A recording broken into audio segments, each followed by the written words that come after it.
you need a certain amount of meat, do you guess at it or weigh it? It's a good time for me to show our scales. Put your dish on, and then you can hit the tare button, and that's going to zero the weight out. And then you will add in your ingredients. As you're adding in whatever you're making, it will give you the weight so you can make sure you're right. I'm a little shy, and I'm going to add a little bit more in, and actually went a little over, but more is better than not enough. The only other thing we're going to need is some shredded cheese, these phyllo shells, and some spicy ranch dressing. If you have our micro cookers, let me give you a tip on the lids. Did you know they hook together for storage? Just pull them apart, and I'm going to get the 2-quart lid, which is what I'm using today, and I'm going to put the sausage in the microwave, and it only needs to cook for 2 minutes.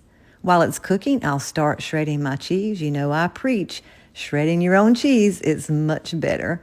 So I put it in whole instead of breaking it up so I can hold that mix and chop and drain any grease if needed. Once I do that, then I can break it up and not lose any of my sausage. So back in the microwave for just 1 more minute. Just 3 minutes, y'all, and we're done. Put your ranch in the measure-all cup. I am all cooked and ready to go. So we're going to put our ranch dressing in and add in our cheese. It's hot, so it's going to melt and combine perfectly. And y'all, this is delicious. I could just eat it as it is, right by the spoonfuls, but I'm going to put them in these phyllo shells today and make a little appetizer. You can fill these up and pop them in your freezer to pull out anytime you're ready to cook them. Here's a closer look, but I'm going to go ahead and cook all of mine today, 350 degrees.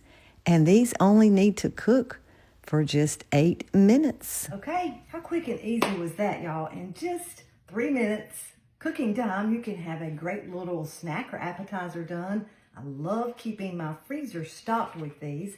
And normally I will make a bunch of them and not bake them, but I'll put them in this tray and put them in the freezer and let them flash freeze. Then I put this tray in a Ziploc bag, and then I put that back in the box. So anytime I need a quick little snack to take to a party or just for us here, I have some in the freezer. But I hadn't done any of these in a while and had eaten all we had. So I need these for something else today, and I've let them cool a little bit. They don't really look a whole lot different after they bake than before they baked, as you saw them in the video process. But what I like to do, you can actually put them right back in your little trays like this, whoop, and take them to your parties or serve them from your parties in these trays, and then have nothing to clean up. I'll try to put some in here for you. But what I like to do is serve them in my cool and serve tray. So there's nothing wrong with putting them right back in that and serving them as right from that. But here is our cool and serve tray, and I show these a lot, and I just am a fan. I'm not using the cooling pucks that come with it. They come with trays that keep food cold for 4 to 6 hours, even outside. Comes with 2 little inserts that you can put different foods in. But I just put mine today right in the tray that those inserts would typically sit in. And everybody can easily see, let me take the lid, what is in that if you're at a party and not have to open the lid every time. So there it is with the lid on it. And I'm going to finish putting mine in here, and that's what I'll serve them in. So let me give you a little close up and a taste. I'm going to share some other recipes with you when I put the recipe in the comments.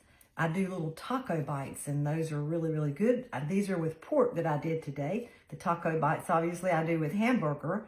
You can use ground turkey, you can use pork, you can use beef, but the taco bites are delicious too. And it makes a ton of these, so that's why I only did half of them today, because I didn't need the full recipe. So the recipe I'm going to share is going to be for 2 different variations of these with freezing instructions if you want to do them, as well as you're knowing now that I'm only making half of this recipe. So I'm going to, oh, I like to drop it, y'all. I'm going to bite one for you.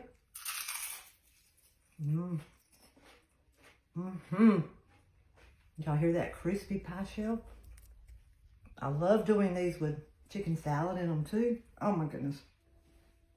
It is delicious. And it's not real spicy. You can use regular ranch dressing if you don't prefer a little heat to your spicy ranch dressing.